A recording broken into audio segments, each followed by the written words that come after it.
Guten Abend miteinander und herzlich willkommen zum heutigen Panorama aus der Berner Altstadt.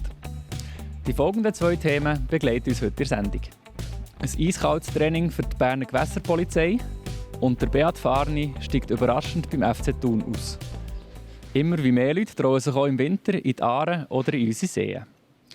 Auch die Berner Gewässerpolizei hat ein eiskaltes Bad im Hingerstockensee genommen. Das aber nicht aus gesundheitlichen Gründen. Das war nämlich Teil des Trainings für Rettungseinsätze im Winter. Meine Kollegin Alexandra Inniger war dabei.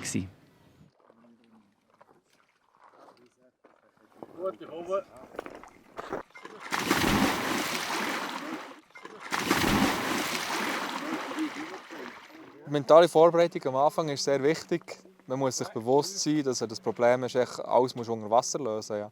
Aber ich habe mit dem nicht so das Problem. Es ist sehr ruhig. Halt. Der Kopf ist ruhig, es ist alles ruhig. Von dem her, für mich ist es echt sehr schön so. Ich würde sagen, so beim Tauchen, wie weiter runter das gehst, umso weniger Probleme hast. Nein, es ist halt einfach, du tauchst in eine andere Welt ab und durch das schneidest du wie das, was oben dran ist, ab. Von dem her. Also jetzt in diesem Fall hier, wo wir einfach das so im Training machen. Du kannst nur hier bei diesem Loch rein und raus und du bist angelehnt. Also wenn du das verlierst, dann bist du eigentlich fast keine Orientierung unten dran. Was ist jetzt hier? Ist es so ein bisschen, die Sicht ist okay, aber es ist trotzdem so ein bisschen feister mit so ein bisschen Nebelschwaden drin und da ist die Orientierung sehr schwierig. Also wenn du keinen Kompass verlieren und ohne Seil, das würdest du nicht zurückfinden. Also das ist wirklich, da bist du wie im Blindflug. Die Kommunikation zu außen ist sehr wichtig, dass er draussen weiss, was wir machen. Wenn man einfach zurücktauchen und man es nicht sagt, fängt es dann einfach Knüppel geben und das gibt einen riesen Puff.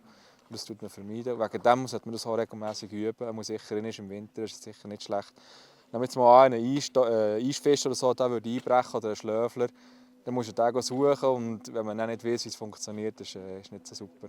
Wenn wir irgendwo etwas haben, sei es eine Gerätschaft, die einbricht, das kann ein Radtrag sein, ein Quad haben wir auch schon gehabt.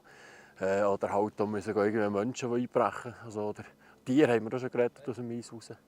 Genau, und dass man dort halt einfach weiss, auf was man sich darauf vorbereiten und einstellen kann.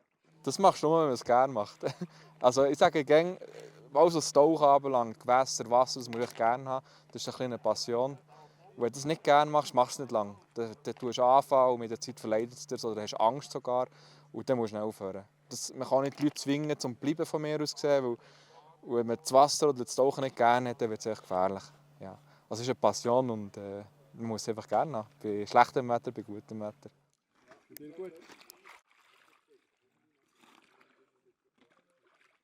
Ein paar Kilometer nordwestlich vom Stockhorn geht es in der gleichnamigen Arena heißer zu und her. Der einstige Retter Beat Farni steigt nämlich beim FC Thun aus. Und das ausgerechnet kurz vor dem grössten Triumph der Vereinsgeschichte. Mein Kollege Peter Salvisberg hat ihn kurz nach dem Entscheid konfrontiert.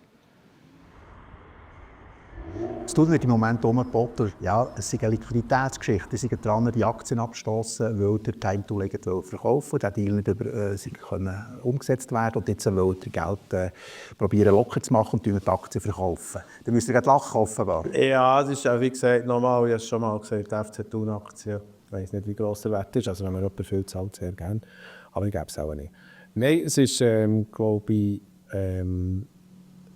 das nicht, das sind wir in der Schweiz. Also das ist schön, die Gerüchteküche, die da rumgeht. Ich habe die schönen Bilder von mir gesehen, die da im kursiert. Suchen nach den Coiffeur, wo man die Frisur macht, die hat mir noch gefallen. Die Firmen haben von Zeit zu Zeit ein Liquiditätsprogramm. Ich habe 5 Firmen. Und mal hat die eine etwas, mal hat die andere etwas mit Aufträgen verschoben ist. Wir sind in echt schwierigen Zeiten, mit Krieg überall, mit Rohstoffen, die teurer werden.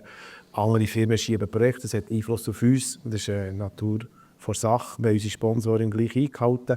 Wir haben immer alles gleich gemacht. Wir haben vielleicht noch einen Monat später gezahlt, das nicht das Problem ist. Ich habe vorhin gehört von einer renommierten Zeitung aus Bern, wie sie beim SCB angerufen hat, um nachzufragen, ob die Rechnungen gezahlt sind. Und der Marc hat mir gesagt, oh, was soll das? Du hast ja alles gezahlt, warum kommen die? Und dann muss ich sagen, ja, eigentlich interessiert mich das nicht. Also du würdest dementieren, dass das Liquiditätsproblem hat? Nein, das Liquiditätsproblem hat eine Firma von Zeit zu Zeit, aber vielleicht zum Time-Verstehen, nicht zum Verkauf. Das Time-Tool ist es so, dass wir ein riesiges Angebot hatten, für sie zu verkaufen, für eine wahnsinnige Zahl. Da könnt ihr den Club hier auch die nächsten 100 Jahre finanzieren. Und was darum ging, das konkret auszuarbeiten, haben sie gesagt, ja, wir zügeln auf Baden zügeln. Und meine Mitarbeiter, die 32, sind mehr oder weniger von Thun und Kollegen. Und das muss ich nicht haben. Da ist mir das Geld das nicht wert. Ich glaube, ich habe 2,9 Millionen im 24 im FC Thun gegeben, 875'000 im 25. Ich zahle jedes Jahr 2 Millionen Sport. Ich weiss jetzt nicht, Liquiditätsprobleme, Vermögen und die privat sind noch verschiedene Paar Schuhe. Der FC Thun darf trotz dieser Unruhe die Meisterfeierlichkeiten langsam aber sicher planen. Mit dem gestrigen Unentschieden von den engsten Verfolger liegt der Verein nämlich 16 Punkte vor. Und das 8 Runden vor Schluss. Mit dem entlassen wir euch in Feierabend und wir sind am Ende der heutigen Sendung angekommen. Wie immer findet ihr die ausführlichen Beiträge zu den heutigen Themen auf plattformj.ch oder in unserer App. Jetzt erzählen euch meine Kolleginnen und Kollegen von Meteo News, wie sich das Wetter in den nächsten Tagen entwickelt. Merci nochmal fürs Zuschauen und einen schönen Abend zusammen. Ganz herzlich willkommen zum aktuellen Blatt vom J-Wetter für den Kanton Bern. Wir liegen momentan an der Südflanke von einem Hoch in einer Beisenströmung. Und von dieser Beisenströmung kommt auch trocknere Luft zur Alpen-Nordseite. Am Donnerstag bildet sich sogar über Großbritannien noch ein neues Hochdruckzentrum. Ein weiterer sonniger Frühlingstag steht bevor. Am Donnerstagmorgen haben wir noch lokal ein paar Hochnebelfelder, aber sonst startet dann der Tag mit viel Sonnenschein und Temperaturen um den Gefrierpunkt herum. Der Tag durch passiert dann nicht viel.